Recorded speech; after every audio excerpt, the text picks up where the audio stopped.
Olá pessoal, tudo bem com vocês? Calorão, hein? 60,1 no Rio de Janeiro de sensação térmica mortal. Eu não aguentaria. Pois é, como é que você está aguentando aí, Claudinha? Um abração. Cuide-se. Vocês todos, cuidem-se. Vamos bater um papo hoje sobre um assunto que já me perguntaram algumas vezes sobre a monarquia. Eu já declarei várias vezes que eu sou monarquista, a Magdalena é monarquista. Por quê? Isso não tem nada a ver com os reis de agora não, hein? Mas vamos lá, vamos começar. É uma história comprida.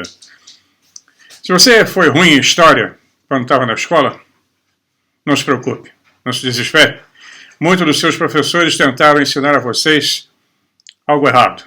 O que eles ensinavam estava errado. A história tem que ser vista de uma forma honesta, não de uma forma política. Mas ela tem sempre sido alterada pela política. Seja política partidária, seja política religiosa, no momento.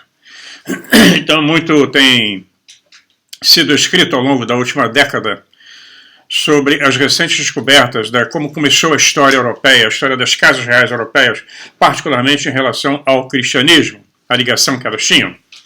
Então, o que eu vou tentar apresentar para vocês aí é uma parte bem pequena, um resumo desse material, que é chamada História Real. Pois, embora nós não possamos provar uma conclusão, ter provas contundentes sobre o assunto, não temos muitas evidências, mas ela precisa ser retroagida e pesquisada há 2.000 anos atrás. Vamos ter que começar lá atrás. 2.000 anos ou mais, 5.000 anos, na Suméria, na Babilônia, depois para o Egito, para a Grécia, a Roma, até chegar na Idade Média, e até hoje. Então, nós temos informações bem contundentes, muita literatura a respeito sobre uma determinada organização, né, que pode fornecer dados para que nós possamos somar a essas histórias todas. Né? As casas reais, vem do real francês, a história real. Como é que essa coisa começou? Lá com os sumérios. Lá com o imperador amarelo na China, em todos os cantos do planeta, sempre monarquia. Nunca existiu democracia, essa coisa é nova. Não é essa porcaria que hoje chamamos de democracia. Democracia relativa. É a palavra mais corrompida, super corrompida dos últimos tempos. Quando o rei Stuart, o Jaime VI da Escócia, subiu ao trono da Inglaterra para se tornar o rei Jaime I da Grã-Bretanha, engloba tudo, ele fez um discurso que chocou e horrorizou os nobres que estavam sentados no parlamento. Eles tinham se tornado muito ousados nos últimos anos, tentando limitar os poderes da coroa para fortalecer seus próprios poderes, como acontece no regime presidencialista. O presidente, como o que tem aí no Brasil, não manda nada. Quem está mandando são os parlamentares que mandavam. Agora quem manda é o Supremo, que usurpou o poder. E em todo o país é assim. Nos Estados Unidos, há uma disputa eterna entre democratas e republicanos que só troca de cadeira. Não tem um poder moderador, não tem um poder que cuide do povo, eles cuidam do Estado. Então, tentando limitar os poderes da coroa, foi que rei James fez um discurso que chocou. Ele usou seu discurso de coroação para lembrá-los da antiga crença tradicional de que um monarca, o rei, é escolhido por Deus para ser seu emissário e representante na Terra. E, portanto, não deve ser responsável perante ninguém além de Deus. Em outras palavras, ele estava afirmando o que ficou conhecido na história como o direito divino dos reis. É claro que os parlamentares não gostaram nem um pouco disso. Né? Eles detestam. Então, ele disse o seguinte, abre aspas, ele falou, o Estado monárquico, a monarquia, é a coisa mais suprema na Terra. Pois os reis não são apenas tenentes de Deus na Terra, quer dizer, representantes, e se sentam no trono de Deus, mas até mesmo pelo próprio Deus eles são chamados de deuses. Nas Escrituras, os reis são chamados de deuses, então eu sou o seu poder depois de uma certa relação, né, comparado ao poder divino. Eu sou a representação dele, fui investido por ele com esse poder divino. Os reis também são comparados aos pais de família, pois um rei é verdadeiramente um parens patriae, ou pai político do seu povo. Os reis são justamente clamados de deuses. Por isso eles exercem uma maneira de semelhança, de alguma maneira, um poder semelhante ao poder divino aqui na Terra. Pois se você considerar os atributos de Deus, verá como eles concordam na pessoa de um rei. Vamos continuar. Antes de começar a espernear, tem muito assunto pela frente. Tem que tentar analisar, assistir de novo, presta atenção no que eu estou falando. Os nobres ficaram horrorizados, e pois eles pensaram nessa coisa gorda, inchada, dizendo para todos para adorá-lo como um deus. Isso era ridículo. E ainda mais ofensivo. Bom, James terminou o seu discurso colocando o parlamento no seu lugar. No lugar básico, dizendo-lhes que uma vez que ele governava pela graça de Deus, qualquer ato ou palavra dita em contradição com ele era um ato contra o próprio Deus. E ele continuou. Eu concluo, então, esse ponto tocando o poder dos reis com este axioma da divindade, que disputar o que Deus pode fazer é blasfêmia. Também a sedição nos súditos, disputar o que um rei pode fazer no auge do seu poder. Eu não gostaria que você se intrometesse em meus antigos direitos, como eu os recebi dos meus antecessores, pois isso me julgaria indigno daquilo que meus antecessores tinham e me deixaram.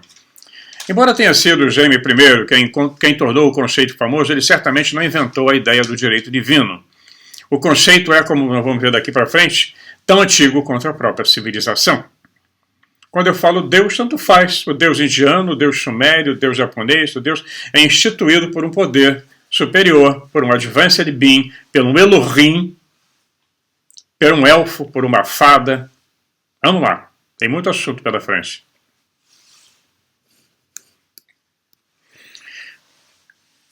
Bom, embora isso não pareça, não vai nos levar até os Cavaleiros Templários, até Magdalena, Cavaleiros Templários e a formação das casas reais aqui na Europa.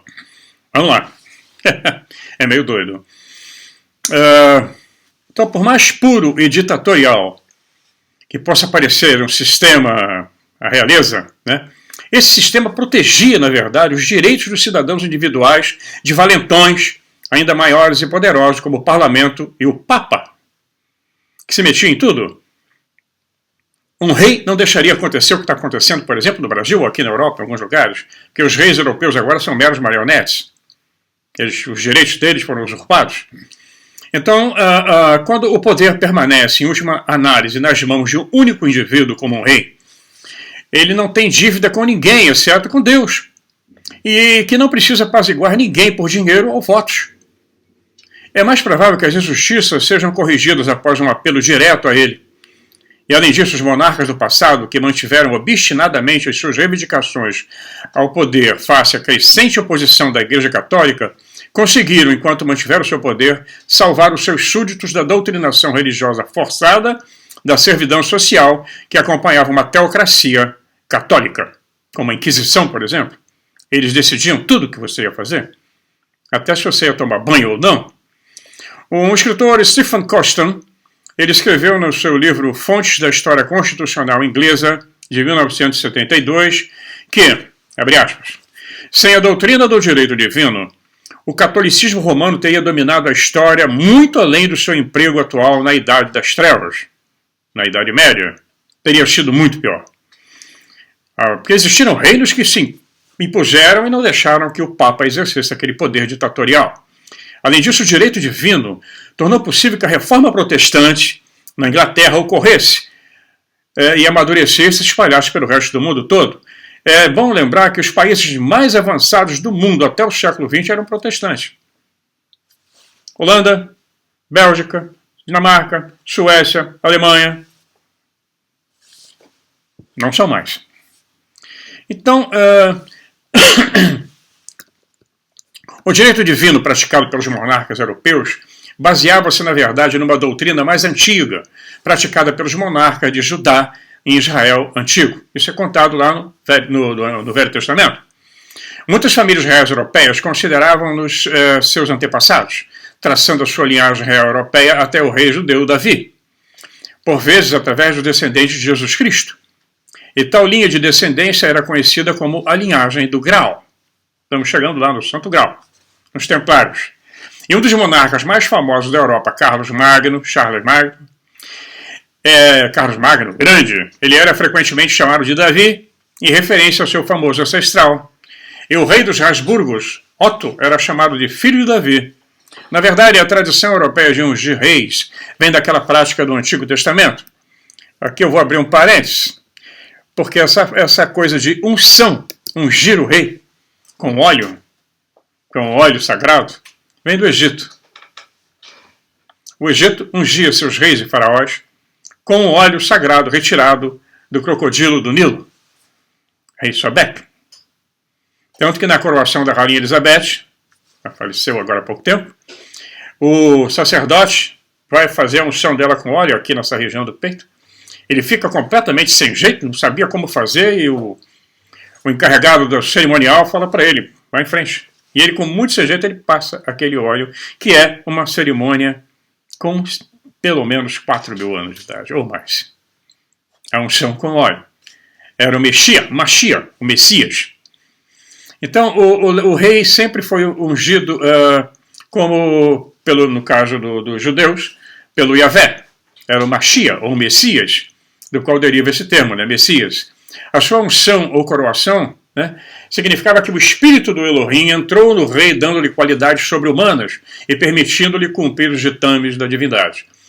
No Salmo 45, descreve como é que um rei mais justo que os filhos dos homens, como é que descreve o rei como o mais justo dos filhos dos homens, e continuou a elogiar suas características, e era colocado no poder por esse Elohim. E não era eram vários, e tinham diferentes personalidades. Em cada época da história tinha um atuando. Esse rei também teve uma vida eterna concedida a ele por esse Elohim. A divindade é retratada quando ele fala assim, você é meu filho, hoje eu gerei você. Tá? Hoje eu gerei você. O rei era o primogênito do Elohim, que era o herdeiro da propriedade do pai dele, representante dele aqui na terra. E como tal, estavam em comunhão. Ele estava em comunhão mais próxima com a divindade do que o resto do povo. E em muitas ocasiões, o Elohim também foi chamado de o Deus Rei. Então o rei se distinguia muito acima do mortal comum, tornando-se santo e tornando sua pessoa sagrada. Era considerado uma grave ofensa colocar a mão nele, assim como derrubar um rei por uma rebelião, era uma coisa mais hedionda que podia acontecer, era uma afronta à divindade que nomeou aquele rei. Portanto, nós vamos notar que o rei de Judá e de Israel é descrito em termos divinos. Ele é, por exemplo, visto sentado à direita do Elohim e como seu filho adotivo. Nós vamos encontrar semelhantes atitudes entre os faraós que se sentavam à direita de uma divindade no Egito. Horus, etc. Sempre havia um deus ou uma deusa trabalhando ali em cima dele. Salmo 57 chama o Elohim de Deus. Né? Não existe a palavra Deus no hebraico. Ele diz também, o teu trono é como o trono do Elohim. Então, nós vamos ver que na afirmação do rei James, eu comecei a falar lá atrás, que deixou todo mundo nervoso, nós vamos ver que as escrituras comparavam os reis humanos a deuses. E como tal, os reis também estavam fortemente associados ao sacerdócio. Em alguns casos, eles assumiam funções sacerdotais. No entanto, tradicionalmente, o sacerdócio judaico era dominado pelos coens da tribo de Levi, que era biologicamente relacionada, né, mas funcionalmente separada da linhagem real de Davi. Isso até o aparecimento de Jesus. Bom, por exemplo, Jesus, né? Jesus seria o herdeiro dos títulos reais e sacerdotais através do seu reinado. A linhagem de volta que ele fazia. Ele era um exemplo dessa linhagem antiga. Ele tinha um sangue real. Ele não era uma pessoa humilde nem pobre. Era instruído, sábio. E vinha de uma linhagem real. Quando ele dizia que ele era o rei, ele não estava mentindo. Então nós vamos continuar aqui. Outras culturas antigas, como eu falei, os egípcios, por exemplo, né, eles tinham as funções sacerdotais e reais que eram inseparáveis. Suco de uva.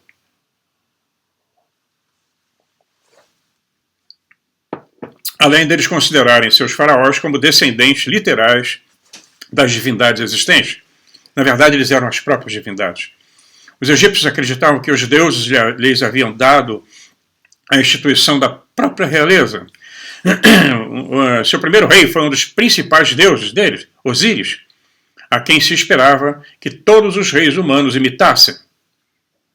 Tem outro escritor, Richard Cassaro, ele escreveu um livro chamado Deep Truth, que é a verdade profunda, que ele diz que durante a primeira vez na Idade de Ouro, ou Zep-Tep, quando os deuses governavam diretamente a terra, no contra os egípcios, um rei humano mais eterno, chamado Osíris, iniciou um governo monárquico no Egito e transmitiu uma lei sábia, transmitiu a sabedoria espiritual ao seu povo. No final do seu ministério, Osíris deixou seu trono para o povo. E foi a partir daí, desse momento, que era dever de todo rei governar o Egito da mesma maneira que Osíris havia governado, em função do povo. Porque o rei tem que ser aquele cara que vai defender o povo. Ele se interpõe entre os ministros, entre os duques e os barões. Ele vai ser o mediador. O interesse dele é o povo, não o Estado. Então esse conceito de realeza começou com um único governante divino, do qual todos os outros reis humanos subsequentes são descendentes. E isso, como eu falei, pode ser rastreado até a civilização mais conhecida pela história, a Suméria. E as outras culturas mesopotâmicas que seguiram, como os assírios, babilônios e tal, vai embora, até chegar em Roma. Então, na Mesopotâmia, considerava-se que o rei assumia a divindade em sua coroação nos festivais subsequentes de Ano Novo. Tinham vários festivais, várias festas, no Akrami fala sobre isso, e o Zechariah Sitchin também. No entanto, ele era frequentemente visto como tendo sido predestinado ao trono divino pelos deuses em seu nascimento, ou mesmo no início do tempo.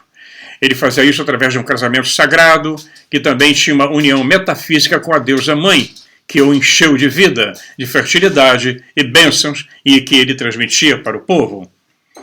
Na Enciclopédia Britânica, nós temos 3 diferentes tipos de realeza sagrada que foram reconhecidos no mundo antigo. Então, o rei era visto como receptáculo do poder sobrenatural ou divino. 2. Ele seria um governante divino ou semidivino. E 3. Agente ou mediador do sagrado.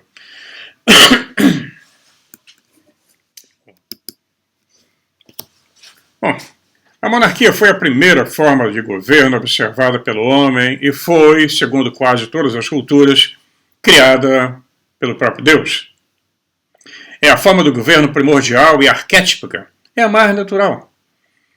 É aquela que todas as outras formas de governo tentam em vão imitar, mas ao mesmo tempo que violam os seus princípios mais básicos. A monarquia foi, durante milhares de anos, tudo que o homem conheceu como organização. A ideia de não ter um monarca, uma figura paterna para zelar por eles e manter a relação da comunidade com o divino, representava para esse povo não a liberdade, mas o caos, a incerteza e em pouco tempo a morte. Se não houvesse o rei, haveria o caos. Tem que ter aquele modelo organizador, não é? As pessoas pensam que isso acabou, mas quando você tem uma democracia que tem um presidente, pode ter uma topeira como a que está no Brasil, aí você tem Câmara de Deputados Federal, deputado estadual, vereadores, não é nada diferente do conde, visconde, condessa, duque, barão. Só que esses que estão aí são escolhidos de formas estranhas, né? Como é que você pode colocar toda a sua confiança num cara que vai ditar as regras políticas da sua vida na mão de um Tiririca, na mão de um Romário, na mão de um cara que ganhou um Big Brother, que é o cara que vai para o parlamento cagar a regra na sua vida? Era contra isso que o rei lutava. O rei controlava essas múmias que vão para o poder, né, numas eleições que ninguém sabe como são feitas. Aliás, não pode nem falar sobre isso, né? Pois bem, vamos lá, vamos continuar. Então nós tínhamos essa figura do rei. As pessoas comuns, elas não competiam zelosamente por posições de poder, nem desejavam ter qualquer palavra a dizer na decisão de quem não fosse o rei. Na verdade, a maioria deles preferia que não houvesse qualquer decisão a tomar. A maioria das monarquias funcionava com base no princípio da primogenitura, passando o cetro e a coroa de pai para filho, ou, no caso, da linha matrilinear, para a filha. A decisão cabia à natureza ou a Deus. Portanto, era justa e correta em si mesma. Além disso, eles sabiam que poderiam contar com o seu rei ou rainha para cuidar deles. como eles fariam com seus próprios filhos. Seriam justos e honestos, e para protegê-los de invasões, para manter o relacionamento adequado entre Deus e o reino. Eles desejavam fazer com que seu reino na terra refletisse a ordem e a perfeição que existia no reino de Deus, no céu. E durante milhares de anos, antes dessa era moderna que nós estamos vivendo, 90% da população não era intelectualmente capaz de participar de um governo ou tomar decisões eleitorais. Eu acho que nada mudou. A monarquia permaneceu então como um baluarte contra a desintegração da unidade social. O que eles estão tentando fazer agora, a destruição da família, rasgar o tecido social, menine, ensinando sexo para crianças na escola infantil, ali no jardim de infância, com drag queen dando aula. A obsessão dessa turma por essa coisa é impressionante.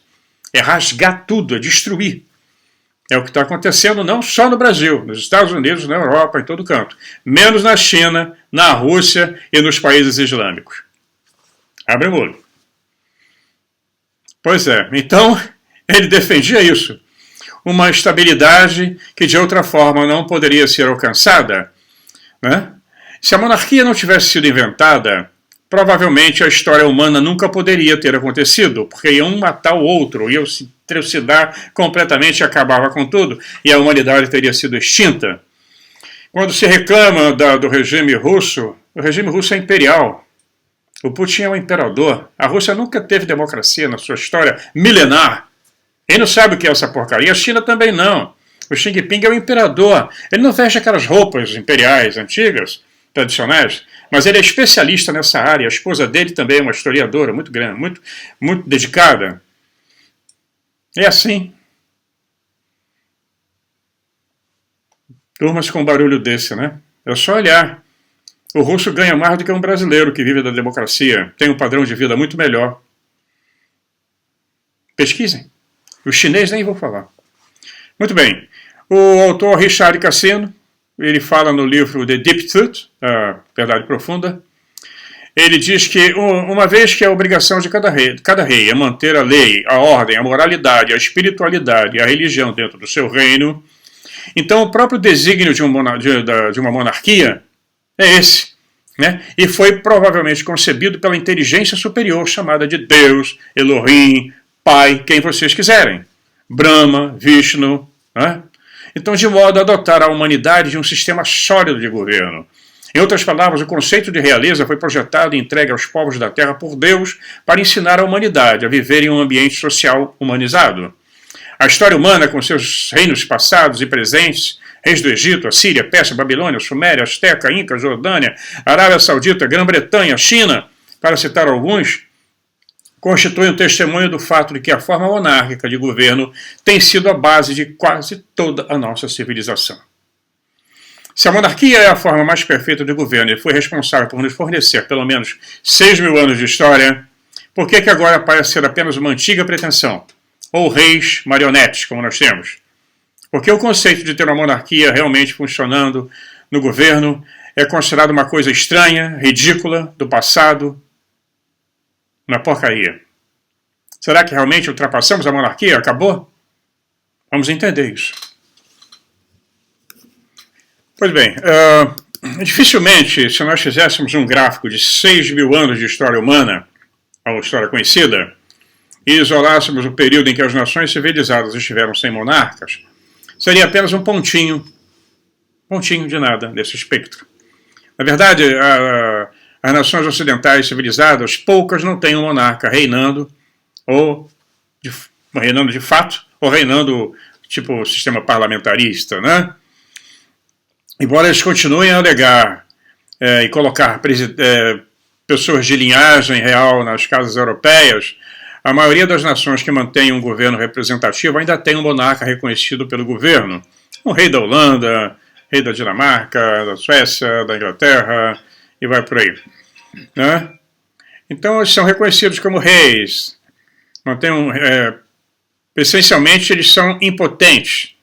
Né? Esses monarcas eles só têm uma ligação simbólica entre uma nação e a sua herança, e com as suas tradições mais sagradas e antigas. Não tem poder político nenhum mais. Tem, às vezes, um poder econômico. como eles são muito ricos, eles podem bancar uma campanha política. Então, eles também constituem um governo em espera, né? Tipo assim, um verniz de liberdade, igualdade ilusória, que mantém a democracia e evita que ela se desintegre. Então, o sistema moderno de governo republicano, que é o que existe em a maioria dos países, baseia-se não tanto na liberdade do indivíduo, como nós estamos vendo agora, estão cortando todas as nossas liberdades, mas no livre fluxo de dinheiro, money, money, money, money, din-din. É isso que interessa essa turma. O governo republicano não se baseia em liberdade, ele está pouco ligando para você. Ele se baseia no fluxo do dinheiro, na dívida, na usura, na inflação, num castelo de cartas monetárias conhecido como empréstimo de reserva fracionária, que seria necessário apenas um colapso importante e ligeiramente prolongado do sistema monetário para eliminar esse sistema governamental. Todo esse sistema se baseia numa ficção, numa mentira do dinheiro que não existe. Então, nesse ponto, o homem civilizado terá essencialmente duas escolhas: a anarquia ou a monarquia. E se as pessoas tiverem algum tipo de bom senso, escolherão a última, uma vez que se submeterem a uma sucessão caótica, ao invés de se submeterem a uma sucessão caótica de déspotas intercalados com períodos de violência e tumultos, como são os governos hoje. Aguenta o Macron da vida? É a pobreza que vem com a falta de um Estado estável. Olha a pobreza no Brasil. Olha a pobreza na Índia. É uma democracia. Não é? Um regime republicano. A Índia não era um país há 200 anos atrás, eram vários reinos que foram reunidos e transformados em um país pelos ingleses. Muito bem, seria a coisa mais natural do mundo que as famílias reais da Terra, bem como todo o sistema monárquico que elas mantiveram durante séculos, durante milhares de anos, simplesmente deslizassem para o seu lugar, ocupassem o seu lugar. O reino dos deuses que outrora governou durante a Idade de Ouro do homem. Isso despertaria do seu sono e atenderia ao chamado do dever, como Deus Cronos, o Deus Pai, Júpiter, Zeus, Jeová, Yahvé, Elohim. Eles estão dormindo profundamente em algum lugar da galáxia, ou numa sua tumba numa montanha primordial. Mas o pessoal torce que um dia eles acordem e tenham mais uma vez a chance de manter o domínio sobre a Terra. É a volta dos deuses, a volta dos Elohims ou dos Anunnakis. Então, por que essa coisa degringolou? Vamos falar sobre a doação de Constantino, o imperador Constantino. Aquele que abriu as portas para o cristianismo, quando ele baixou por decreto que as religiões todas seriam respeitadas no Império Romano, inclusive o cristianismo. A doação de Constantino ele aparece pela primeira vez durante o século VIII.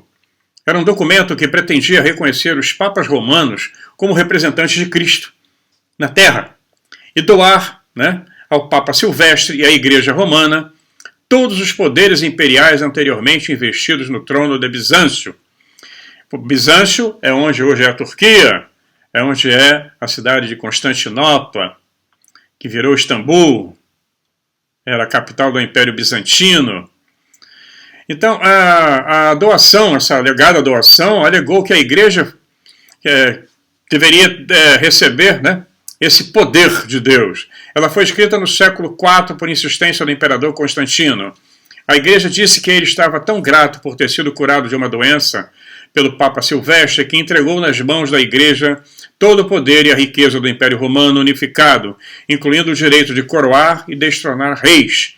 É isso que a gente chama de seguro médico, Dali para frente, esse documento é espúrio, mas foi usado como desculpa. Bom, o Papa agora é que tem o direito de dizer quem vai ser rei, quem não vai. Eles colocavam reis e tiravam. O Papa mandava e desmandava. Alguns reinados se sublevaram contra o Vaticano. As primeiras cruzadas não foram contra os islâmicos, foram contra os cristãos e aqueles que desobedeciam às ordens do Papa. Se supõe que esse documento foi escrito aproximadamente no ano de 337 d.C., quer dizer, um ano após a morte do imperador Constantino. A doação de Constantino, na verdade, só apareceu no palco da história europeia 400 anos depois. Os poderes conferidos à Igreja por esse documento são tão abrangentes que se poderia pensar que ele teria sido tornado, que se ele fosse tornado público no momento da sua outorga, né, teria dado uma confusão incrível, né? Por que ele não foi tornado público antes? Só 400 anos depois. As disposições desse documento foram aplicadas em 751 d.C., após que os merogínvios foram depostos pela igreja e substituídos pelos seus bajuladores, os prefeitos de palácios, e que mais tarde ficaram conhecidos como os carolíngios. Os merogínvios seriam os descendentes daquela turma que chegou do sul da França, junto com a Madalena, etc. Vamos chegar lá daqui a pouco. Tem que falar essa história toda para poder encaixar aí os templários. Os merogínvios vinham de uma descendência sagrada. O Papa, em 751 d.C., acaba com eles, destrói, massacra todo mundo. Tem documentos incríveis sobre as cruzadas que foram feitas contra eles no sul da França, os cátaros, etc. E colocaram uma outra casa real, a dos carolíngios. Então a igreja fez um pacto com prefeitos e ofereceu-se para reconhecer a sua legitimidade como governantes se eles dispensassem os verdadeiros reis dragões. Olha os dragões aí. O acordo foi feito e os carolíngios tornaram-se governantes fantoches da igreja romana. O símbolo da Rússia é um dragão. Entendeu? Eles acabaram com a linhagem real, aquela que vinha lá da Suméria, e colocaram os marionetes deles, os fantoches colocados pela igreja romana. A doação teria sido feita por um rei dragão. Constantino legitimou o direito da igreja de tomar essa ação e, para todos os efeitos, ele tinha a autoridade da realeza do dragão que lhe foi concedida por essa carta, uma carta falsa. E não há dúvida que os merogínvios sabiam que isto era uma fraude, razão pela qual se recusaram a reconhecer a autoridade da igreja e se intrometer nos assuntos do Estado, mas foram eliminados.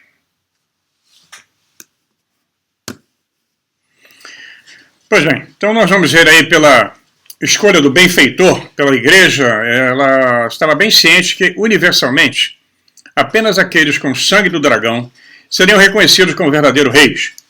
Portanto, eles escolheram Constantino, pois ele era conhecido por ser descendente, né, do Pendragon, das lendas das Brumas de Avalon, daquela linhagem britânica, mas não era verdade.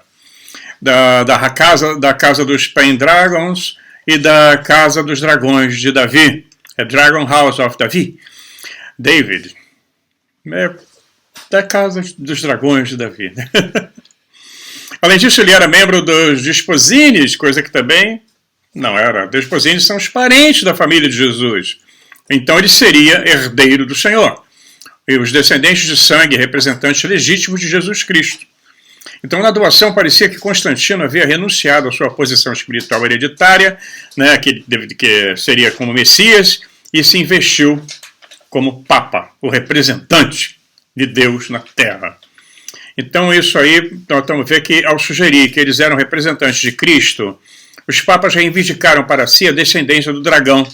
E era bem sabido que Jesus Cristo tinha descendentes e que eles faziam parte da única dinastia eurasiana autorizada a ser rei. Os senhores supremos élficos ou dragões. Isso teria parecido ao público, então, que o deslocamento dos merogínvios, que era uma dinastia fantástica, a dinastia do dragão, ela estaria sendo substituída por uma outra, ainda que de papel. E isso reduziu qualquer perigo de agitação em massa. O Papa fez isso, né? Naquela época foi fazendo isso meio na encolha. Com o passar do tempo, porém, tornou-se desconfortavelmente claro que a função da realeza sobre os merogínvios tinha sido totalmente diferente daquela sobre os carolíngios.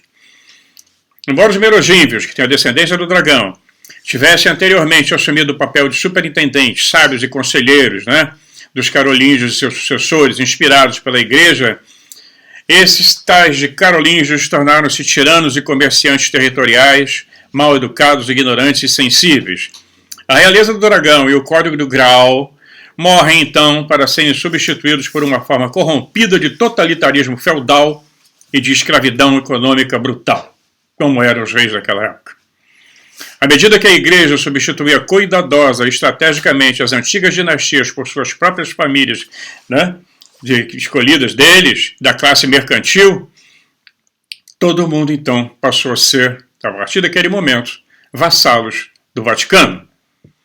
Primeiro eles massacraram o povo lá, naquela área de Carcassonne, no sul da França, os cátaros, os que sobraram, que foram colocados ali nas casas reais que sucederam, foram desaparecendo aos poucos e deram a partida para a linhagem de reis corruptos que nada tinham a ver com a verdadeira linhagem real ou a linhagem do Santo Grau. Muita informação para comprimir, né? E não entender, dá uma olhadinha de novo. Eu vou continuar no próximo vídeo, nós vamos falar dessa, quando os carolíngios assumem, mas vamos chegar lá na Maria Madalena, quando ela sai de Jerusalém, sai do reino de Israel e vem para o sul da França com o José de Arimateia. Como é que ele vai para as Ilhas Britânicas e ela fica no sul da França. Ali começa essa linhagem dos merovingios, que o Dan Brown fala muito bem no romance, né, o Código da Vinci. Ele não estava totalmente errado. Ele romanceou muita informação que ele pegou. Tem muito livro sobre o assunto. Eu vou continuar a conversar, porque me pediram para falar sobre os Templários. Eu só poderia falar dos Templários colocando toda essa coisa, o início de tudo. Tá? Até o próximo vídeo, um abração para vocês, se cuidem com esse calorão horroroso aí. A Madalena manda um abração também, e até lá. Fiquem na paz.